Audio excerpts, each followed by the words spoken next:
আমার কি হয়ে গেল বাড়িতে রে, তুমি আমার মাইয়ে ভিটে মাটি ছেড়ে হাজার মাইল দূরে পাড়ি জমিয়েছিলেন একটু সুখের আশায়, পরিবারের মুখে হাসি ফোটানোর জন্য। কিন্তু সুদূর লেবাননের মাটিতে ইসরায়েলি ড্রোন হামলায় নিমিষেই স্তব্ধ করে দিল দুটি পরিবারের সব স্বপ্ন। সোমবার দুপুরে লেবাননের নাবিথি জেলার জেবদিন এলাকায় একে ভয়াবহ বিমান হামলায় প্রাণ হারান শফিকুল ইসলাম ও নাহিদুল ইসলাম।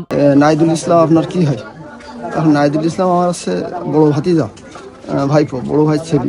আমরা দুই ভাই, ও আছে আমার বড় ছেলে। এখন উনি তো মারা গেছে, তো আপনারা শুনছেন? হ্যাঁ শুনছি। আমরা সবাই শোকাত, মানে ওনারা খুব আফসোস করার পরে।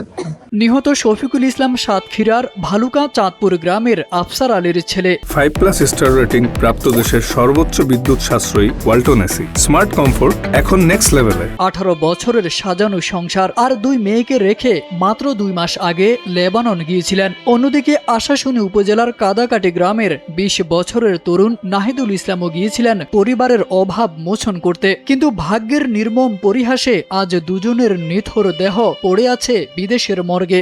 আমার পাশা ভেঙে চুয়ে গেছে, আমার পাশা আমার কড়া ভেঙে চুয়ে গেছে। দিশেহারা এই পরিবারগুলোর পক্ষে ব্যক্তিগত খরচে মরদেহ দেশে আনা অসম্ভব। তাই এখন তাদের একটাই দাবি, সরকার যেন নিজ উদ্যোগে দ্রুত এই দুই রেমিটেন্স যোদ্ধার মরদেহ তাদের প্রিয়জনদের কাছে ফিরিয়ে দেয়। দুইবার আমার কথা বলেছি, আব্বু আমি ভালো আছি, আমার টাকা ফেরত দিচ্ছি, কিনা পাবে তার দিয়ে দাও, অথবা ঋণটা শোধ দিয়ে যাক, তারপর তুমি বাড়িতে রেখে যাইও।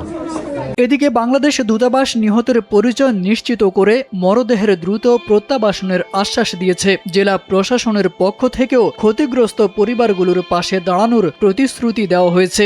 আমরা ইতিমধ্যেই দুই উপজেলা নির্বাহী অফিসারদেরকে তাদের পরিবারের সাথে দেখা করে তাদের আর্থিক সহায়তা বা কোনো সমস্যা সেগুলো শোনার কথা বলেছি, জানার কথা বলেছি, এবং তাদের ডেড বডি লেবানন থেকে বাংলাদেশে আনার ক্ষেত্রে সরকারের কোনো নির্দেশনার যদি আমাদের ক্ষেত্রে থাকে বা আমাদের পর্যায়ে যেগুলো করণীয় সেগুলো আমরা করব। স্বপ্ন আর সংগ্রামের মাঝে প্রাচীর হয়ে দাঁড়ালো যুদ্ধ।